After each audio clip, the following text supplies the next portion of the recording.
Solusi untuk menyambungkan selang air dari bahan bekas odol. Nah, beginilah kawan-kawan caranya. Pertama-tama kita siapkan bungkus odol yang sudah tidak terpakai, lalu dipotong bungkus odolnya, kemudian si tutup odolnya dimasukin ke selang yang satunya. Nah, kemudian sudah dimasukin si tutup botol ke selangnya, dibolongin aja itu supaya ada itu jalan air keluarnya.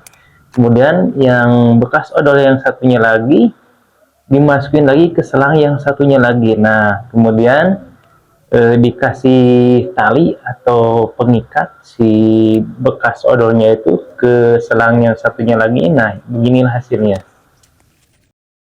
Oke, untuk kreativitas selanjutnya atau inspirasi selanjutnya, jangan lupa komen, share, atau like video ini. Terima kasih.